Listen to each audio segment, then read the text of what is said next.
Hey there and welcome back to the channel, everyone. It's Pete here. Today we're going to be fixing up an old bike and bringing it back to life. I know a lot of you guys have older equipment and you don't really see the point in buying a new bike when you can just fix up the old one, so this video is for you. What we're going to do is take the old 3-bar drivetrain off this Diamondback Access 27.5 and switch it over to a 1-bar drivetrain from the guys at Box. We're going to use their Box 3 Prime Non system, so you're going to have 9 speeds with a wide range of gearing up to a 50 tooth on the back. Alright, so let's take a look at some of the equipment we're going to put on here.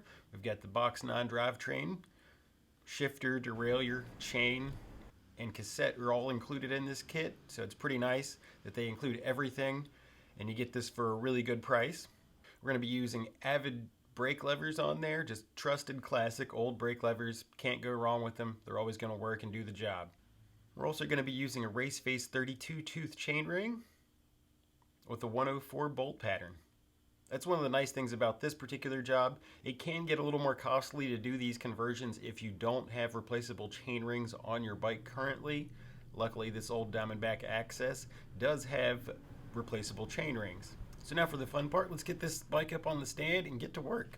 Okay, so the first thing we're going to do is go ahead and remove the grips from this bike, so that way we can be able to get the shifters and brake levers off. Since they're a combination set, we got to replace them all together, even though we're just replacing a shifter. So when you get into this project, be aware that you're going to need shifters and brake levers. I'm going to use a flathead screwdriver to get behind the bar end and pull that out. Pop that out of there.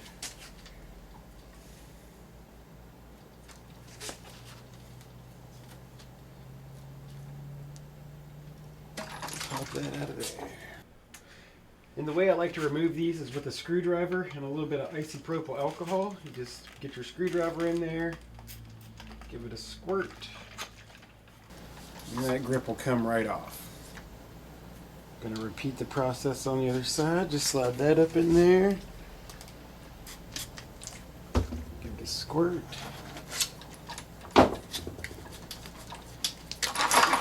Pops right off. Let's start disconnecting the cables on this bike. Start with the rear derailleur here. Since we're at the back of the bike, we'll go ahead and get the rear brake next. Now we'll go ahead and get the front derailleur. Get it all the way loose.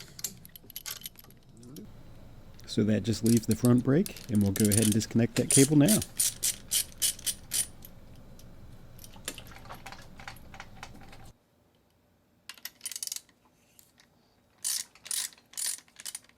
Alright, so now we're going to go ahead and get the shifters freed up here. Loosen those up. Go ahead and remove the shifters and brake levers. Pop those off there. Go ahead and break the chain.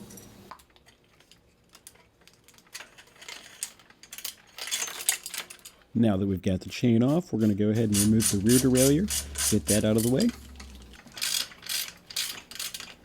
Go ahead and get the front derailleur next.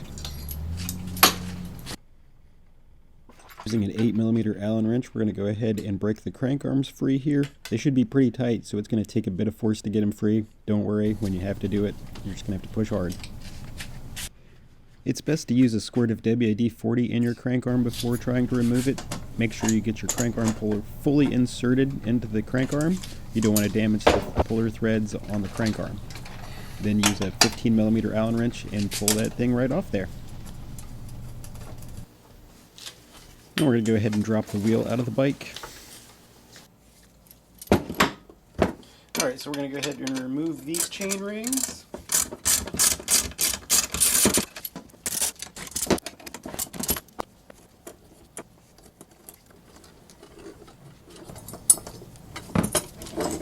Alright, we got that off. When installing a new chainring, you want to make sure you get the tab lined up with the back of the crank arm.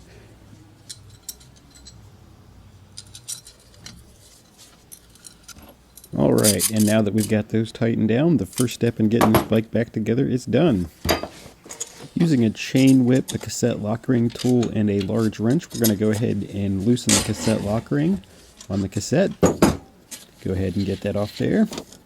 Be sure to remove the spoke protector as it will interfere with the large sprocket on the new cassette. There's a spacer that comes with the new cassette. Be sure to install that first. Align the triangle on the cassette with the large gap on the cassette hub body. Then slide it on. Do the same thing with the sprocket. Make sure it's on there correctly. Now install your cassette lock ring with the cassette lock ring tool. Once you have it snugged up, go ahead and use a wrench and tighten it all the way down. When you install the rear derailleur, be sure that the B-stop plate is rotated all the way around in the correct direction so that the B-stop screw will make contact with it.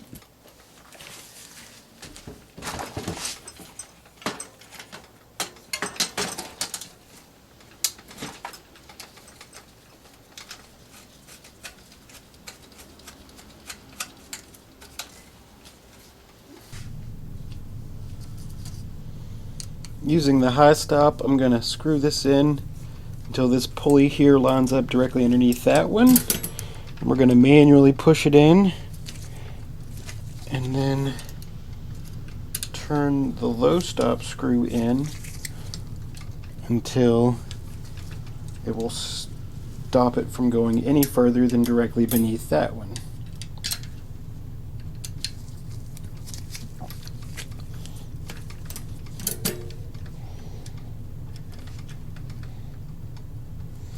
Should be good. Using an 8mm Allen wrench, you want to reinstall the crank arm, and you should tighten this down to about 350 inch-pounds on a bike with a square taper bottom bracket. So don't worry, you're not going to over tighten it. Cat back in. Hook our handy dandy Pedro's hook wrench in there. Okay, so we've got the chain hooked up, everything routed around, and we're going to go ahead and trim off just the excess here, and then we'll go ahead and use the quick link to join this all together.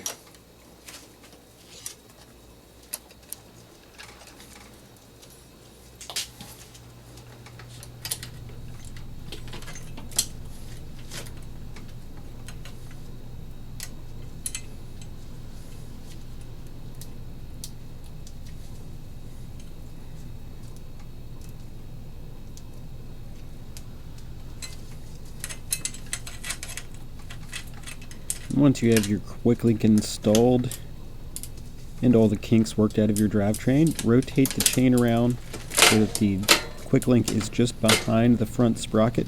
Stop the wheel, pedal forward, and that should lock it into place. Now we're going to go ahead and check that the cassette and chain flow properly. It's time to go ahead and get the controls back on the bike. We're not going to set the position of these because no matter how hard you try, you're never going to get them at the right angle with the bike in the stand. So we're just going to go ahead and hook up all of the cabling and get that set up and ready to go.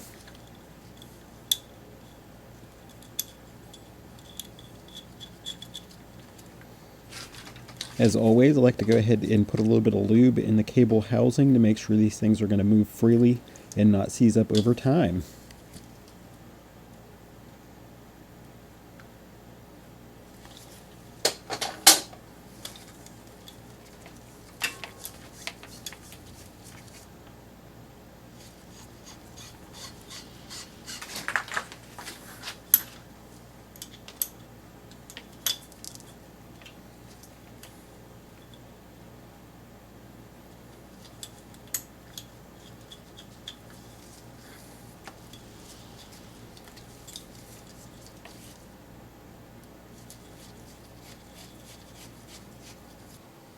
And since this kit came with new cables and housing for the shifter, we're going to go ahead and set that up, and we're going to rotate this around and make sure that we have enough room for the handlebars to rotate freely and not bind up the shifter cable. Looks like we've got plenty of room. So using a circular pair of cutters, we're going to go ahead and cut that off.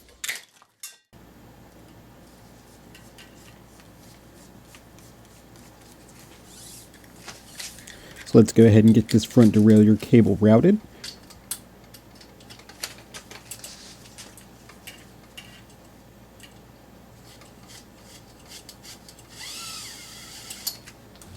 When setting up the rear portion, you want to make sure that you have plenty of slack in the cable If not, it will bind when you shift to the largest sprocket. So be sure to use a generous portion of cable here, a bit more than you think you're going to need.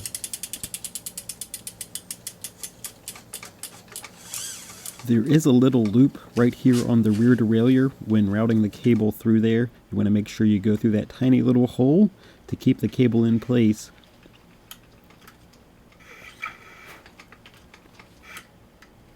Now that we've got it routed, go ahead and pull it tight and tighten the bolt.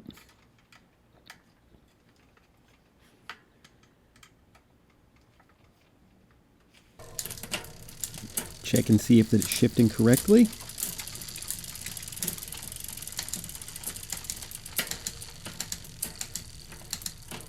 Goes into every gear, smooth and clean. Now that we've got that done, we're going to go ahead and add a cable crimp because we don't want that cable to fray and get frayed up everywhere. Go ahead and set the brake cable on the rear.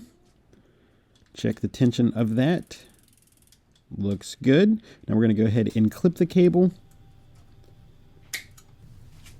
and add a cable clip as well. And since we took off the front derailleur of this bike, we're going to jump straight to the front brake.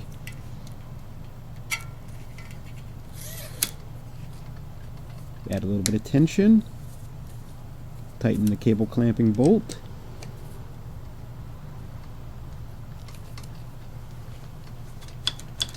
Check that it's working.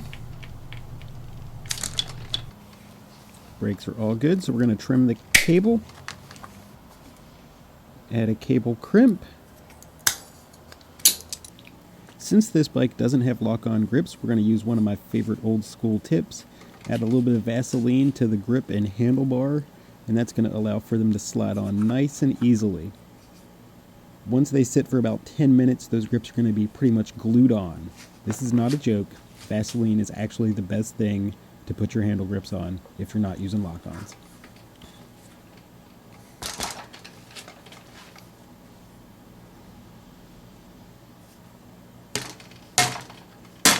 Alright, so now that we've got everything set up, we're going to get the bike off the stand and check the position of our levers, shifter, and everything and make sure it's ergonomically correct with the way the bike sits on the ground. Once we have that set, we're going to go ahead and tighten these down, get the shifter tight, tighten the brake levers. And once you do that, you want to make sure they are really secure because you don't want anybody to die out there. Now let's take a look at the work we've done on this bike. We removed that old drivetrain and got this new beautiful 1x setup on here. So now the rider is going to be able to shift through all the gears on the rear, not having to worry about which sprocket he is in up front. Without spending a ton of money, his old bike is now new again. For just a little over $300, we were able to bring this thing into the modern age and give you all the shifting convenience of a 1x drivetrain. If you like this content, be sure to like and subscribe, eat a donut, and stay rad.